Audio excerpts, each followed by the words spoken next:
Skills അക്കാഡമിയുടെ പുതിയ വീഡിയോയിലേക്ക് എല്ലാവർക്കും സ്വാഗതം. ഇന്ന് നമ്മൾ ഡിസ്കസ് ചെയ്യാൻ പോകുന്നത് 8051 മൈക്രോ കൺട്രോളറിന്റെ ഒരു ഓവർവ്യൂ ആണ്. ഓക്കെ, കഴിഞ്ഞ SOP-യിൽ ഒരു മാർക്കിന് ഒരു ക്വസ്റ്റ്യൻ ഈ ഭാഗത്ത് നിന്ന് വന്നിട്ടുണ്ടായിരുന്നു. വളരെ സിമ്പിൾ ആയിട്ടുള്ള ഡയറക്റ്റ് ക്വസ്റ്റ്യൻ ആണ് വന്നിട്ടുണ്ടായിരുന്നത്. അപ്പോൾ നമുക്ക് അതിനെ കുറിച്ചിട്ട് ഒരു ജനറൽ ആയിട്ടൊരു എത്ര സ്പേസ് ഉണ്ട്, അതിന്റെ ഫീച്ചേഴ്സ് എന്താണ് അതിന്റെ കീ ഫീച്ചേഴ്സ്, അങ്ങനെയുള്ള കാര്യങ്ങളൊക്കെ ഡിസ്കസ് ചെയ്യാം കേട്ടോ. Okay, the 8051 is a popular and versatile microcontroller widely used in embedded systems. It features a simple yet powerful architecture, making it a reliable and cost-effective solution for a variety of applications.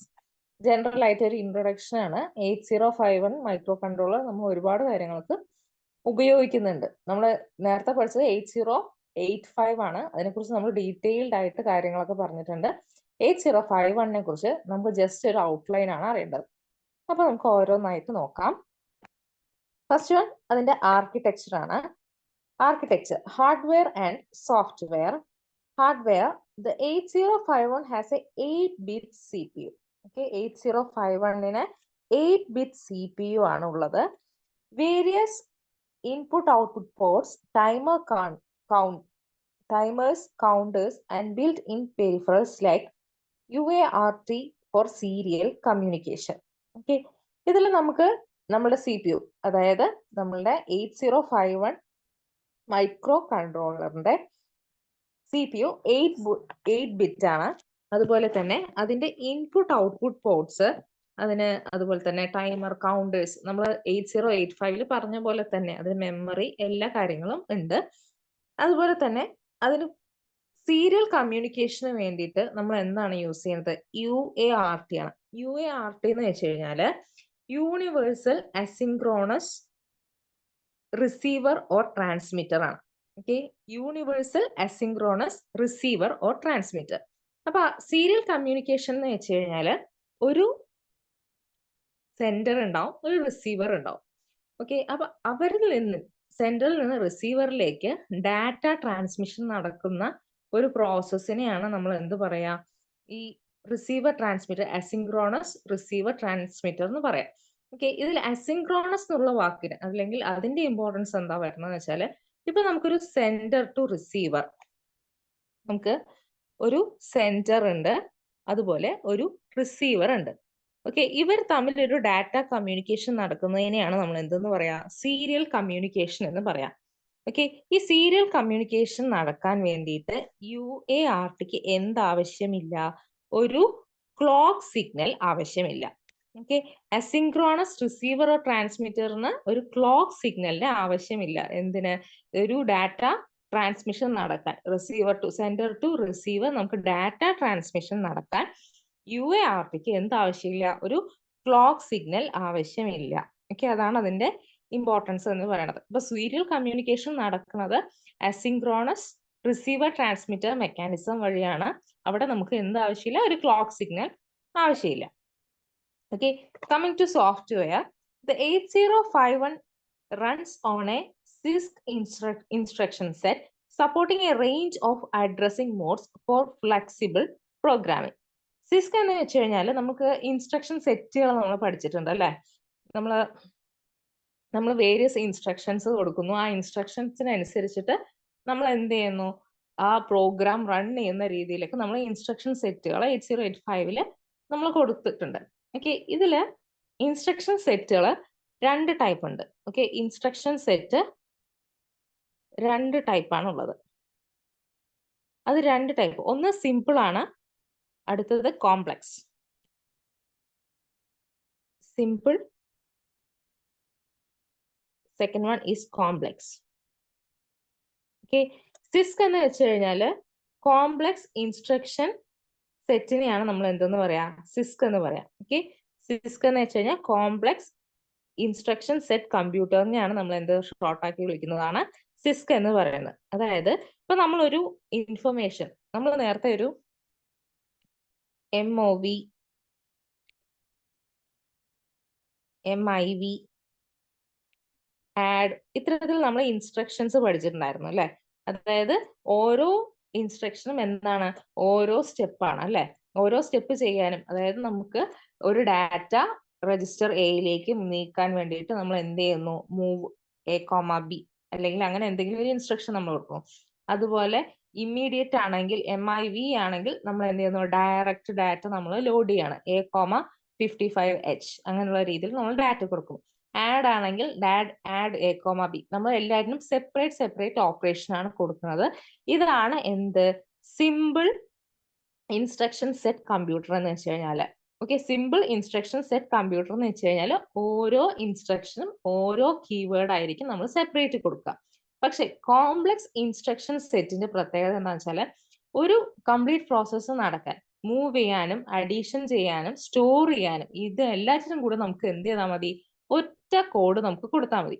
ഒരു single കോഡിൽ തന്നെ നമുക്ക് data കിട്ടുകയും ചെയ്യും, addition operation നടക്കും, അതുപോലെ storing നടക്കും. അപ്പൊ ഒരു കോഡ് കൊണ്ട് തന്നെ മൾട്ടിപ്പിൾ ഇൻസ്ട്രക്ഷൻ എക്സിക്യൂട്ട് ചെയ്യാൻ പറ്റുമെങ്കിൽ അതിനെ നമ്മൾ വിളിക്കുന്നതാണ് കോംപ്ലക്സ് ഇൻസ്ട്രക്ഷൻ സെറ്റ് കമ്പ്യൂട്ടർ എന്ന് പറയുന്നത്. ഓക്കെ, സോ 8051 എന്ന് പറയുന്നത് ഒരു കോംപ്ലക്സ് ഇൻസ്ട്രക്ഷൻ സെറ്റ് കമ്പ്യൂട്ടർ ആണ്, supporting a range of addressing modes for flexible programming.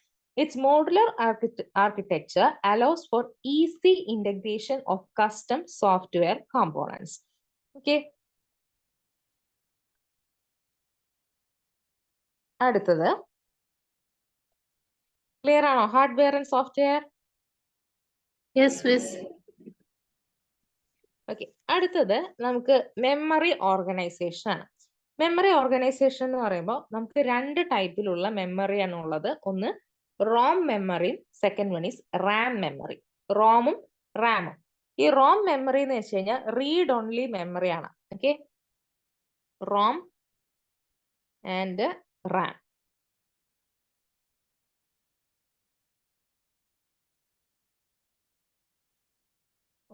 Ram read only memory ആണ് റോം എന്ന് പറയുന്നത്. ഓക്കെ, അവിടെ നമുക്ക് എന്ത് ചെയ്യാൻ പറ്റില്ല, ഡാറ്റയിൽ എന്തെങ്കിലും ചേഞ്ചസ് വരുത്താൻ പറ്റില്ല.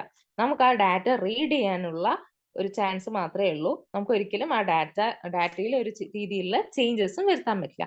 പക്ഷെ റാം മെമ്മറിയിൽ എന്താന്ന് വെച്ച് കഴിഞ്ഞാൽ നമുക്ക് എന്ത് ചെയ്യാം, അതിൽ ചേഞ്ചസ് വരുത്താം, റൈറ്റ് ചെയ്യാൻ പറ്റുന്ന റീഡ് ആൻഡ് റൈറ്റ് മെമ്മറിയാണ് റാം മെമ്മറി എന്ന് പറയുന്നത്. ഓക്കെ, ഈ പ്രോഗ്രാം മെമ്മറിയാണ് നമ്മളുടെ റോം മെമ്മറി എന്ന് പറയുന്നത്. പ്രോഗ്രാം മെമ്മറിയാണ് റോം മെമ്മറി, ഡാറ്റ മെമ്മറിയാണ് റാം മെമ്മറി.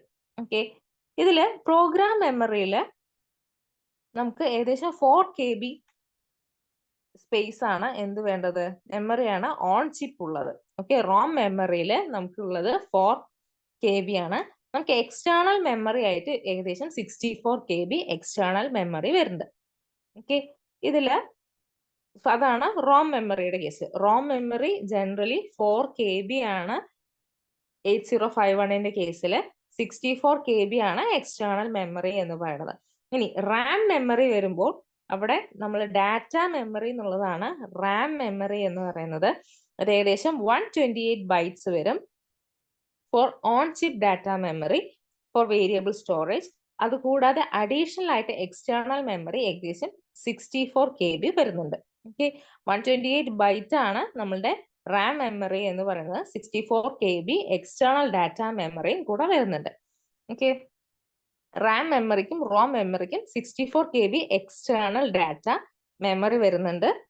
അതൊന്ന് നോട്ട് ചെയ്ത് വെക്കാം. നമുക്ക് കഴിഞ്ഞ എക്സാമിന് വന്ന ക്വസ്റ്റ്യൻ ഇതായിരുന്നു, 8051 റാം മെമ്മറിയുടെ സൈസ് എത്രയാണ്, റാം മെമ്മറി എത്രയാണ് എന്നുള്ളതായിരുന്നു ചോദ്യം. 128 ആയിരുന്നു ആൻസർ. ഓക്കെ, ഇനി നമുക്ക് സ്റ്റാക്ക് എന്താ നോക്കാം. സ്റ്റാക്ക് എന്ന് വെച്ച് കഴിഞ്ഞാൽ നമ്മളിപ്പോ ഒരു ഡാറ്റ ഒരു പ്രോഗ്രാം നടന്നുകൊണ്ടിരിക്കുകയാണ്. ആ സമയത്ത് നമുക്ക് എന്ത് ചെയ്യണം, നമുക്ക് എക്സ്റ്റേണൽ മെമ്മറി ആവശ്യമെങ്കിൽ നമ്മൾ അപ്പോൾ യൂസ് ചെയ്യേണ്ട ഫംഗ്ഷൻ കോൾസ് ആണ് എന്തെന്ന് പറയുന്നത്, സ്റ്റാക്ക് എന്നുള്ള പ്രോസസ്സ് കൊണ്ട് നമ്മൾ യൂസ് ചെയ്യണം. അതായത് നമുക്കിപ്പോ റാമിലും റോമിലും അഡീഷണൽ ആയിട്ട് മെമ്മറി നമുക്ക് യൂസ് ചെയ്യേണ്ടി വരുമ്പോൾ നമുക്ക് അവിടെ യൂസ് ചെയ്യേണ്ട ഇന്ററപ്റ്റ് ഹാൻഡ്ലിങ് അതുപോലുള്ള കാര്യങ്ങളൊക്കെ ഫംഗ്ഷൻ കോൾസ് ഒക്കെ വരുന്നത് സ്റ്റാക്ക് എന്നുള്ള പ്രോസസ്സിലൂടെയാണ്. ഓക്കെ, എന്താണ് ഇന്ററപ്റ്റ് ഹാൻഡ്ലിങ് ഒക്കെ നമുക്ക് വഴിയെ പറയാം കേട്ടോ. ഇപ്പൊ റാമും റോമും ഒന്ന് നോക്കുക.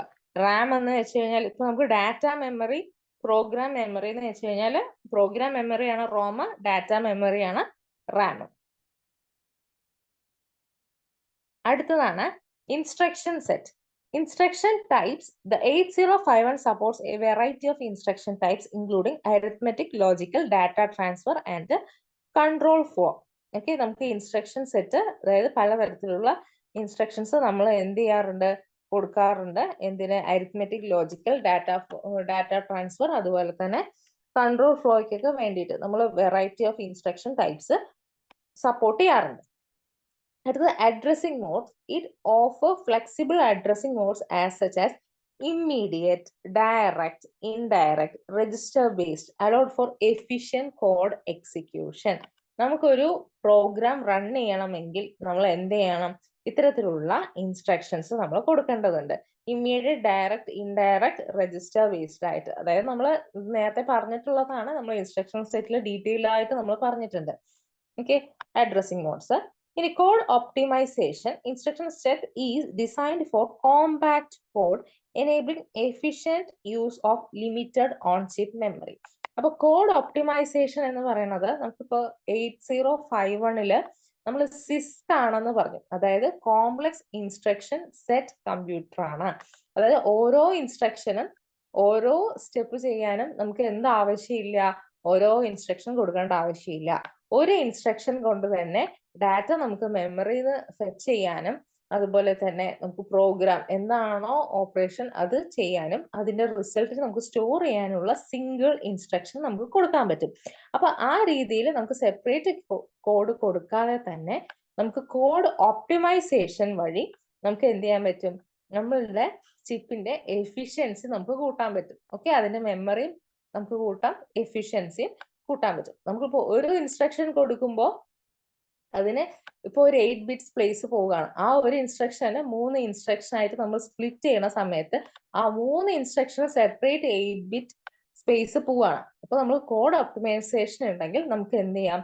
മെമ്മറൈസ് ചെയ്യാം. യൂസ് ചെയ്യുന്ന മെമ്മറിയെ നമുക്ക് എന്ത് ചെയ്യാൻ പറ്റും? ഒപ്റ്റിമൈസ് ചെയ്യാൻ പറ്റും. അത്രയും കാര്യങ്ങളാണ് ഇൻസ്ട്രക്ഷൻ സെറ്റിലുള്ളത്. അടുത്തത് input output ports and peripherals.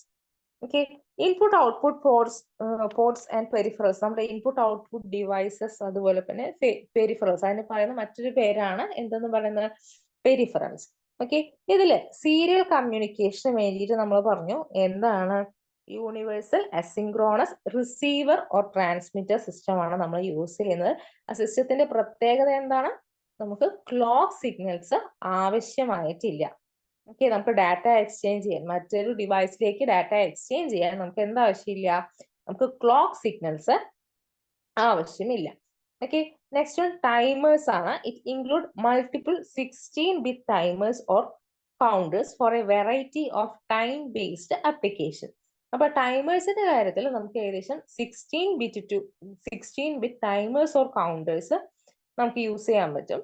അതുപോലെ തന്നെ ഇൻപുട്ട് ഔട്ട്പുട്ട് പോർട്സിൽ 8051 provides flexible input output ports for interfacing with external devices and sensors.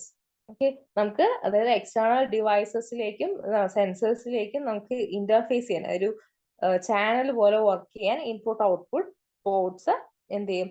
Help ചെയ്യും എന്നാണ് പറയുന്നത്. അത് ജനറൽ ആയിട്ട് അറിഞ്ഞിരുന്നാൽ മതി. ടൈമേഴ്സ് ആൻഡ് കൗണ്ടേഴ്സിന് 16 ബിറ്റ് ആണ് നമ്മൾ യൂസ് ചെയ്യാം. അടുത്തതാണ് interrupts and exception handling. Okay, നമുക്ക് ഇന്ററപ്റ്റ് എന്ന് വെച്ച് കഴിഞ്ഞാല് നമുക്കിപ്പോ ഒരു പ്രോഗ്രാം റൺ ചെയ്തുകൊണ്ടിരിക്കുകയാണെന്ന് വിചാരിക്കാം. നമുക്ക് ആ റൺ ചെയ്തുകൊണ്ടിരിക്കുന്നതിന്റെ ഇടയിൽ എന്ത് ചെയ്യണം? വേറെ ഒരു ഇമ്മീഡിയറ്റ് ഡാറ്റ ഇല്ലെങ്കിൽ ഇമ്മീഡിയറ്റ് ആയിട്ട് എന്തെങ്കിലും ഒരു കാര്യം ചെയ്യണം എന്നുണ്ടെങ്കിൽ നമ്മൾ അപ്പൊ യൂസ് ചെയ്യുന്നതാണ് എന്ത്? ഇന്ററപ്റ്റ് സോഴ്സസ് എന്ന് പറയുന്നത്. ഓക്കെ, മേജർ ആയിട്ട് 5 ഇന്ററപ്റ്റ് സോഴ്സസ് ആണ് ഉള്ളത്. ഓക്കെ, മേജർ ആയിട്ട് 5 ഇന്ററപ്റ്റ് സോഴ്സസ് ആണ് ഉള്ളത്.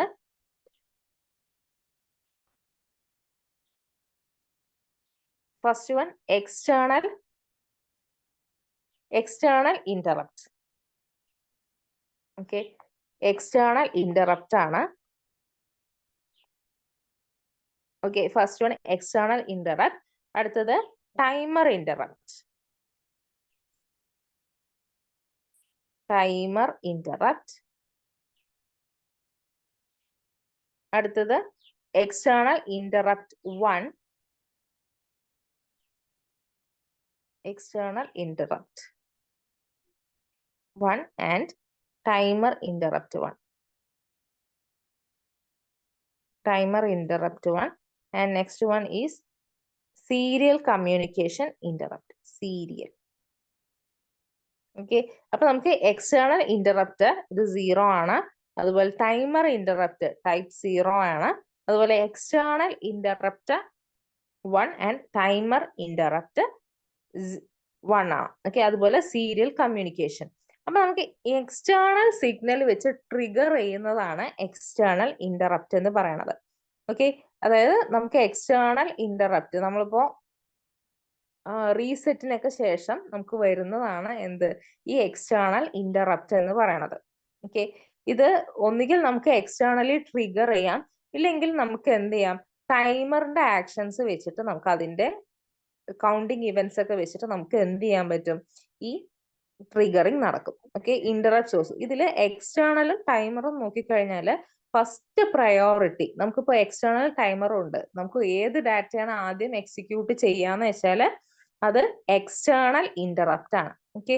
ഇന്ററപ്റ്റ് സോഴ്സ് നോക്കുക. ഇന്ററപ്റ്റ് സോഴ്സ് എന്ന് വെച്ച് കഴിഞ്ഞാൽ ഒരു പ്രോഗ്രാം റണ്ണ് ചെയ്തുകൊണ്ടിരിക്കുന്നതിന്റെ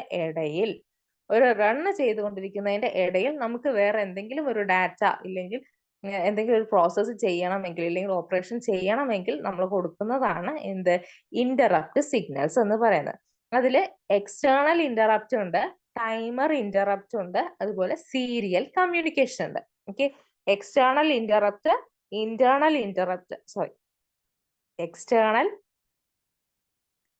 എക്സ്റ്റേണൽ ടൈമർ, അതുപോലെ തന്നെ serial communication. Okay. External pin, timers and serial communication. ഈ എക്സ്റ്റേണലിന് 2 ടൈപ്പ് ഉണ്ട്, 0, 1 ഉണ്ട്, അതുപോലെ ടൈമറിനും 0, 1 ഉണ്ട് കേട്ടോ. ഓക്കെ. അപ്പൊ ഇതിൽ ഏതാണ് എക്സ്റ്റേണൽ ടൈമറിലും വന്നു കഴിഞ്ഞാൽ അതിന് പ്രയോറിറ്റി വരിക എക്സ്റ്റേണലിലാണ്. ഓക്കെ. എക്സ്റ്റേണലില് 0 വരുന്ന പൊസിഷനാണ് ഫസ്റ്റ് പ്രയോറിറ്റി വരിക.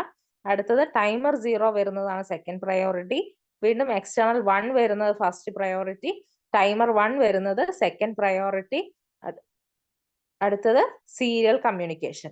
ഓക്കെ. അപ്പൊ external 0 first priority, timer 0 second priority, external 1 third priority, timer 1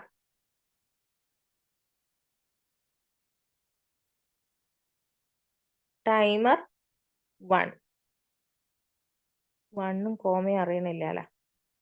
okay. Serial communication interrupt ആണ് അടുത്ത പ്രയോറിറ്റി എന്ന് പറയുന്നത്. ഓക്കെ. സീരിയൽ കമ്മ്യൂണിക്കേഷൻ എന്തിന്റെ ബേസിലാണ് നടക്കുന്നത്, UART, universal asynchronous receiver transmitter. Okay. ഇത് നോട്ട് ചെയ്ത് വെക്കണേ. അടുത്തത് ഇന്ററപ്റ്റ് ഹാൻഡ്ലിംഗ് ആണ്. ഓക്കെ. നമ്മളിപ്പോ ഒരു ഇന്ററപ്റ്റ് നടന്നു എന്ന് വിചാരിക്കാം, അത് നമ്മളുടെ സിസ്റ്റം എങ്ങനെയാണ് ഹാൻഡിൽ ചെയ്യാന്നുള്ളതാണ്. ഓക്കെ. ആദ്യം നമുക്ക് ഒരു ഇന്ററപ്റ്റ് നടന്നു, അതായത് നമുക്കിപ്പോ ഒരു എക്സ്റ്റേണൽ സിഗ്നൽ വന്നിരിക്കുകയാണ്, നമ്മൾക്കിപ്പോ റൺ ചെയ്തുകൊണ്ടിരിക്കുകയാണ്.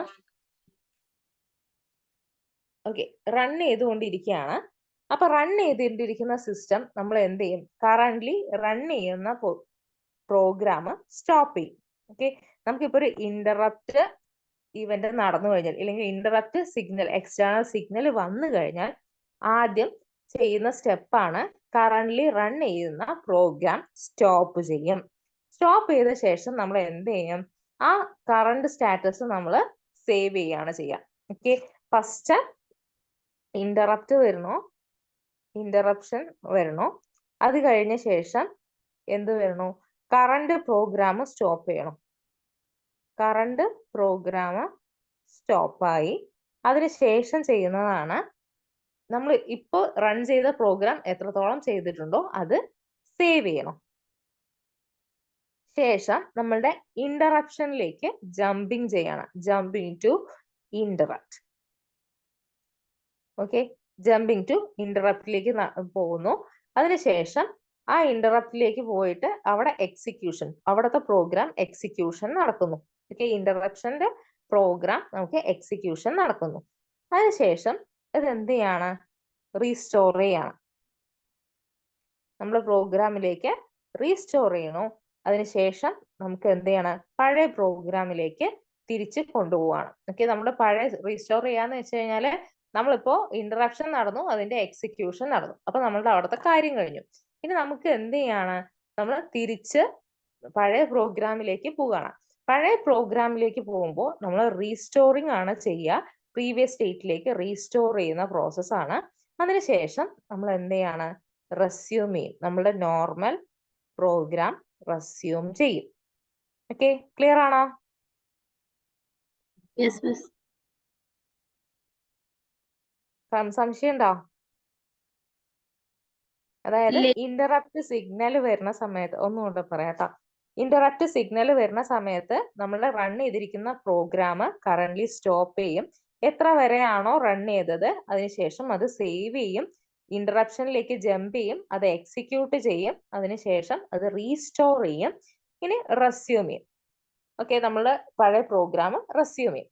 ഇനി ഈ റീസ്റ്റോർ ചെയ്യാൻ ആ കാര്യം ശ്രദ്ധിക്കുക. അതായത് നമുക്കിപ്പോ പ്രോഗ്രാം റീസ്റ്റോർ ചെയ്യണം. തന്നിരിക്കുന്ന ഇന്ററപ്ഷൻ കഴിഞ്ഞു, നമ്മൾ പഴയ പ്രോഗ്രാമിലേക്ക് തിരിച്ചു പോവുകയാണ്. ആ സമയത്ത് നമുക്ക് എവിടെയാണോ ഡാറ്റ നിർത്തിയത് അതിനുശേഷമുള്ള ഭാഗമായിരിക്കും കണ്ടിന്യൂ ചെയ്യേണ്ടി വരിക. അതിന് നമ്മൾ ഉപയോഗിക്കുന്ന ഒരു മെമ്മറി ഏതാന്ന് പറയാൻ പറ്റുമോ? നമ്മൾ യൂസ് ചെയ്യുന്ന, നമ്മൾ എവിടെയാണ് നിർത്തിയത്, ഇപ്പൊ നമ്മൾ ബുക്ക് മാർക്ക് ഒക്കെ വെക്കില്ലേ, അതിന് സിമിലർ ആയിട്ട് ഒരു പ്രോസസ്സ് ചെയ്യുന്ന ആൾ ആരാണെന്ന് പറയാൻ പറ്റുമോ? നമ്മൾ 8051 നമ്മൾ പഠിച്ചിട്ടുണ്ട്. സോറി, 8085 നമ്മൾ പറഞ്ഞിട്ടുണ്ട്. പാർട്സ് പറയുമ്പോൾ നമ്മൾ പറഞ്ഞിട്ടുണ്ട്. നമ്മൾ just like A book mark. നമ്മളിപ്പോ കുറെ അഡ്രസ് ലൈൻസ് ഉണ്ട്. ആ അഡ്രസ് ലൈൻസ് പകുതി വെച്ചു. അതായത് ഫോർ എക്സാമ്പിൾ കുറെ അഡ്രസ് ലൈൻസ് ഉണ്ട്. ഇപ്പോ 8000 ആണെന്ന് വിചാരിക്കുക. ഇപ്പൊ സ്റ്റാക്ക് നമുക്ക് എന്തിനാണ്? ഇടയിൽ നിന്ന് എടുക്കാൻ. അപ്പൊ നമുക്ക് ഒരു ബുക്ക് ഒരു റോ പോലെ വെച്ചിട്ടുണ്ടെങ്കിൽ ആ റോയിൽ നിന്ന് ഒരു സാധനം എടുക്കാനാണ് നമുക്ക് എന്ത് ചെയ്യേണ്ടി വരിക? സ്റ്റാക്ക് നമ്മൾ യൂസ് ചെയ്യുക. ഇപ്പൊ ഞാൻ പ്രോഗ്രാം റൺ ചെയ്തു 8004 വരെ നമ്മൾ എത്തി. ഇതിന് ശേഷമാണ് എനിക്ക് ഇന്ററപ്ഷൻ വന്നത്. അപ്പൊ ഇന്ററപ്ഷൻ കഴിഞ്ഞു, അതിലേക്ക് ജമ്പ് ചെയ്തു, ഞാൻ എക്സിക്യൂഷൻ കഴിഞ്ഞു. നമ്മൾ തിരിച്ച് എന്ത് ചെയ്യാണ്? 8005 എനിക്ക് വരണം. അതിന് നമ്മൾ യൂസ് ചെയ്യുന്ന ആളാണ് ആര്?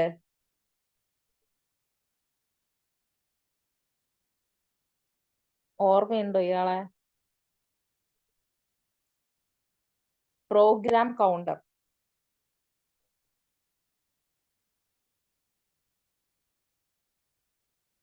കിട്ടിയോ?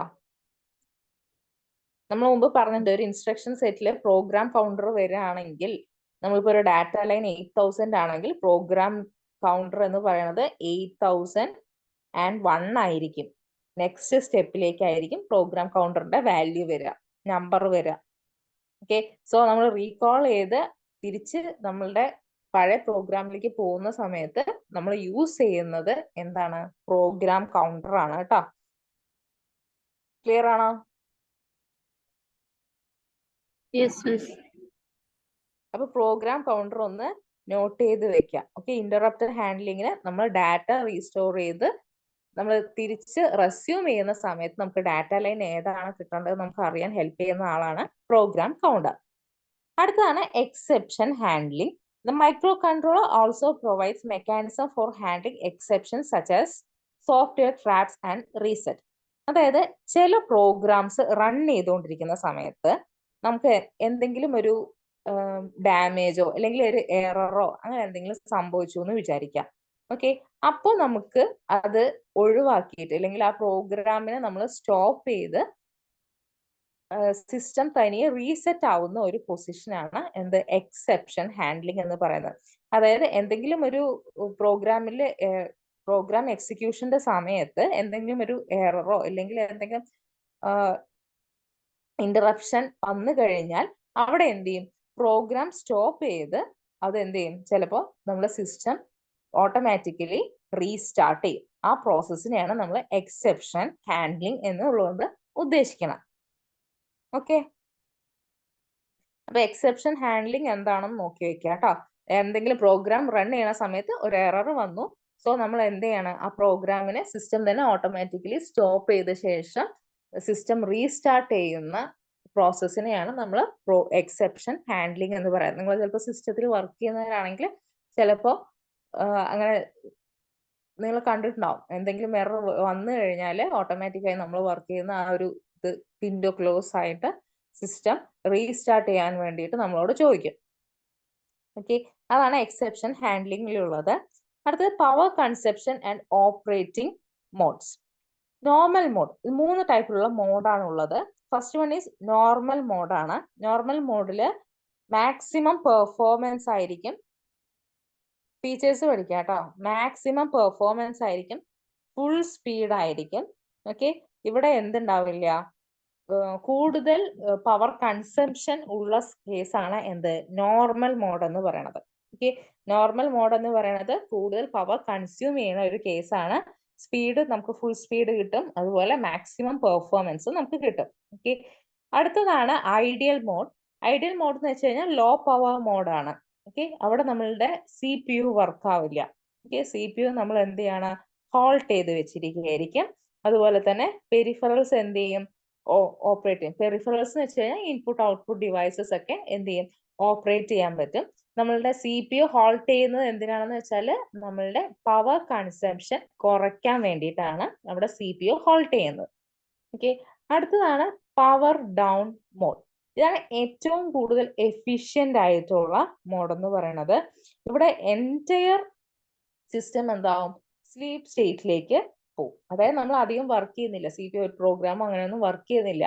ആ ഒരു കേസാണ് എന്ത്, പവർ ഡൗൺ മോഡ് എന്ന് പറയുന്നത്. ഇവിടെ മിനിമം പവർ ആയിരിക്കും യൂസ് ചെയ്യുക. സ്ലീപ്പ് മോഡിലേക്ക് പോകുന്നതാണ് എന്തെന്ന് പറയുന്നത്, പവർ ഡൗൺ മോഡ് എന്ന് പറയുന്നത്.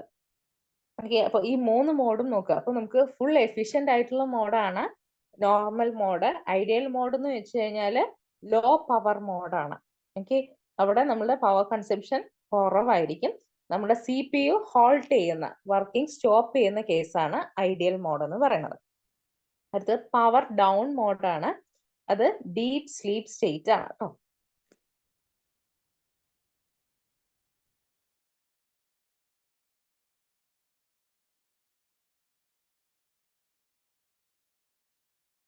അടുത്തത് ആപ്ലിക്കേഷൻ ആൻഡ് യൂസേഴ്സ്.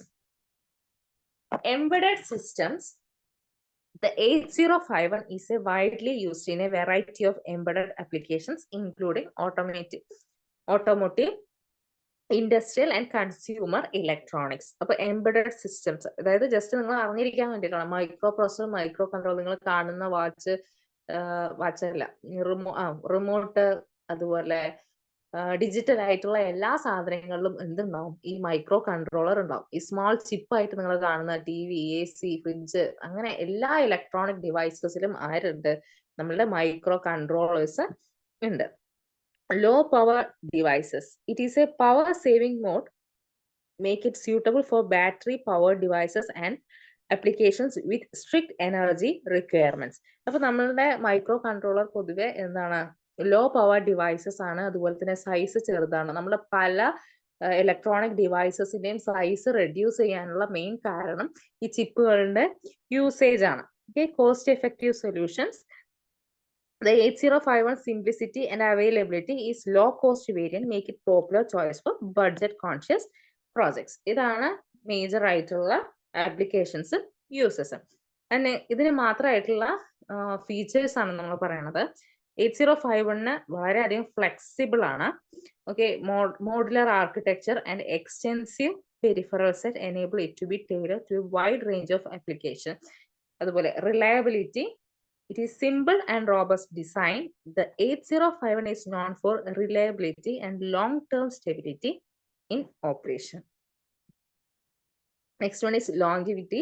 നമുക്ക് ഒരു ലോങ് ടേം അവൈലബിലിറ്റി എന്തിനുണ്ടാവും? നമുക്ക് 8051 ഉണ്ടാവും. അതാണ് ഇതിന്റെ മെയിൻ ഫീച്ചേഴ്സ് എന്ന് പറയുന്നത്. ഓക്കെ, നമുക്ക് ഇത്രയാണ് നമുക്കൊരു ജനറൽ അവയർനെസ് എന്ന് പറയുന്നത്. 8051 കുറിച്ച് നമുക്ക് ജനറൽ ആയിട്ടുള്ള കാര്യങ്ങൾ പഠിച്ചാൽ മതി. അതായത് എത്രയാണ് അതിന്റെ parts,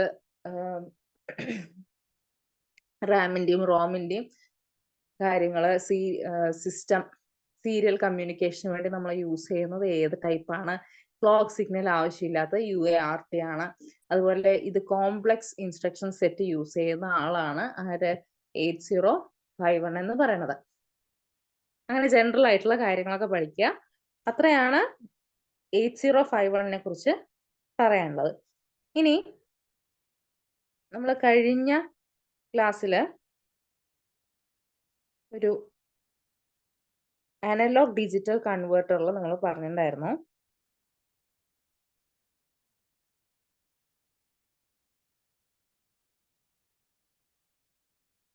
sample and hold circuit.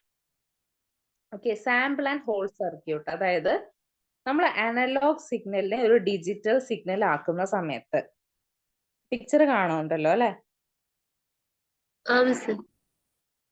ഇത് അനലോഗ് സിഗ്നൽ ആണ്. ഈ അനലോഗ് സിഗ്നലിനെ നമ്മൾ എന്ത് ചെയ്യണം? ഡിജിറ്റൽ സിഗ്നൽ ആക്കണം. ഓക്കെ, സംതിങ് ബൈനറി ആയിട്ട് നമ്മൾ മാറ്റുകയാണ്. ഓക്കെ, ഡിജിറ്റൽ സിഗ്നൽ ആയിട്ട് നമുക്ക് ഓരോ ഗ്രാഫ് ഞാൻ വരച്ചിട്ടുണ്ട്. ഡിസ്ക്രീറ്റ് വാല്യൂസ് ഉണ്ടാവും.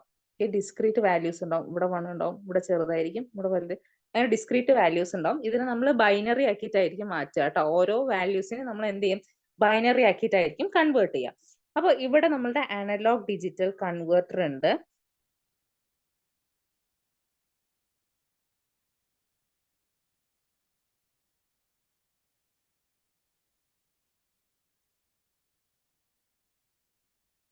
ഓക്കെ, ഇത് നമ്മളുടെ അനലോഗ് സിഗ്നൽ ആണ്. അനലോഗ് സിഗ്നലിനെ, അതായത് കണ്ടിന്യൂസ് ആയിട്ടുള്ള ഒരു സിഗ്നൽ ആണ്, അതിനെ നമ്മൾ എന്ത് ചെയ്യണം? ഡിസ്ക്രീറ്റ് വാല്യൂസ് ആക്കി മാറ്റണം. ഓക്കെ, ഇനി ഇപ്പൊ നമ്മളുടെ സിഗ്നലില്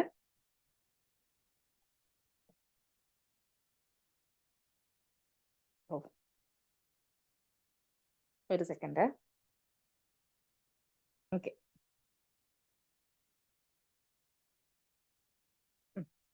നമ്മളുടെ സിഗ്നൽ ഇതാണെന്ന് വിചാരിക്കുക. കണ്ടിന്യൂസ് ആയിട്ടുള്ള സിഗ്നൽ ആണ്. നമ്മൾ ഇതിനെ കുറെ പാർട്സ് ആക്കിയിട്ട് മാറ്റണം. ഈ ഓരോ പാർട്സിനെയാണ് നമ്മൾ എന്തെന്ന് പറയാ? സാമ്പിൾ എന്ന് പറയാം. ഓക്കെ, കുറെ ചാനലാക്കി മാറ്റണം.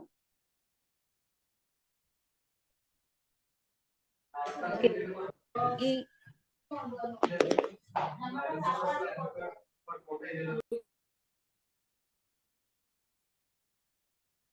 ഓക്കെ,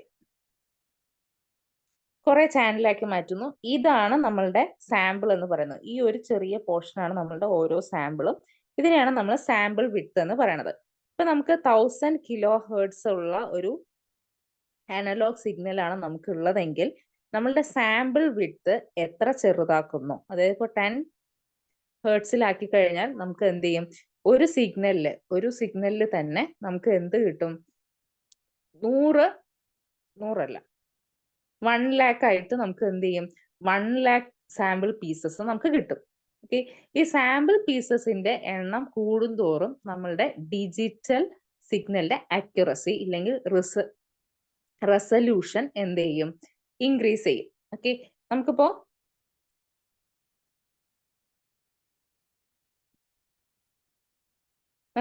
ഈ ഓരോ വിഡ്ത്തിനും നമ്മൾ എന്ത് ചെയ്യണം? കറസ്പോണ്ടിങ് ആയിട്ട് ഒരു വാല്യൂ ഇടുകയാണ്.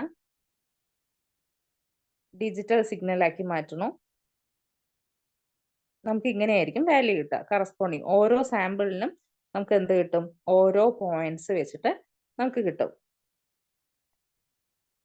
ഓക്കെ, ഇനി ഇതിന് കറസ്പോണ്ടിങ് ആയിട്ട് ഉള്ള ബൈനറി വാല്യൂസ് ആയിരിക്കും നമുക്ക് കിട്ടുക. ഓക്കെ, ഇതില് നമുക്കിപ്പോ ഡയറക്റ്റ് കൺവേർഷൻ അല്ല ഒരിക്കലും നടക്കുക. അതായത് ഈ സാമ്പിൾ വിഡ്ത്ത് കഴിയുന്നത് വരെ ഒരു വാല്യൂ ആയിരിക്കും വരിക. ഈ സാമ്പിൾ വിഡ്ത്ത് കഴിയുന്ന വരെ ഇവിടെ കറസ്പോണ്ടിങ്ങിലി ഒരു വാല്യൂ ആണ് വരുന്നത്.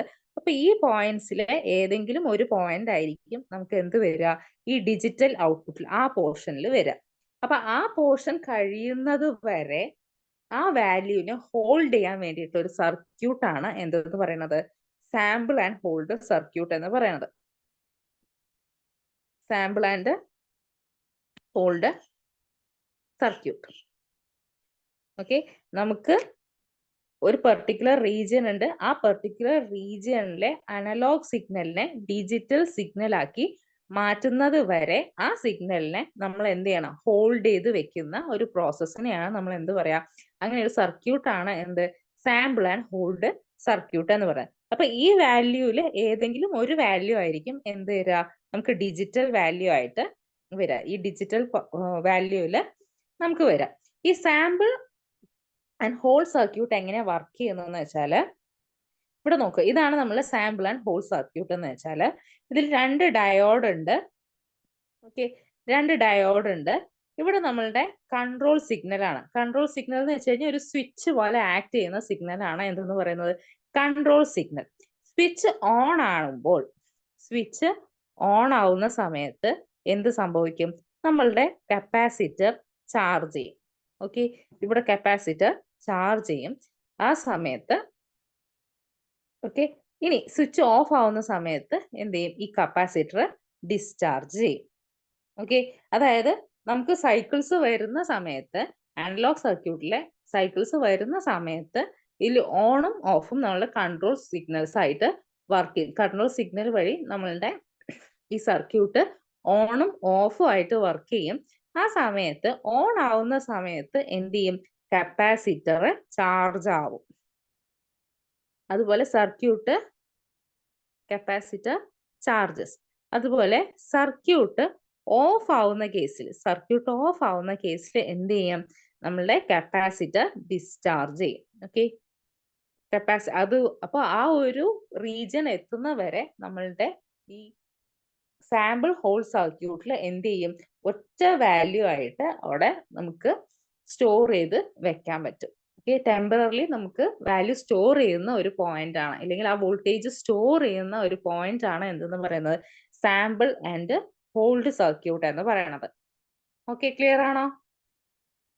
കഴിഞ്ഞ ക്ലാസ്സിൽ നമ്മൾ ഇതിനെ കുറിച്ച് പറഞ്ഞതാണ്, പക്ഷെ അന്ന് സർക്യൂട്ട് കാണിച്ചിട്ടുണ്ടായിരുന്നില്ല. ഡീറ്റെയിൽ ആയിട്ട് സാമ്പിൾ ആൻഡ് ഹോൾ സർക്യൂട്ടിന്റെ വർക്കിംഗ് പറഞ്ഞിട്ടുണ്ടായിരുന്നു. അതിന്റെ വർക്കിംഗ് ക്ലിയർ ആയോ? Sir. ഇന്ന് എടുത്തതിൽ എന്തെങ്കിലും ഡൗട്ട് ഉണ്ടെങ്കിൽ ചോദിക്കുക കേട്ടോ. ക്ലാസ്സിൽ ചോദിച്ചിട്ട് പിന്നീട് ഡൗട്ട് തോന്നുകയാണെങ്കിലും നിങ്ങൾക്ക് ഗ്രൂപ്പിൽ മെസ്സേജ് ഇട്ടാൽ മതി. Okay, Okay, Miss. Thank you. Okay, thank you.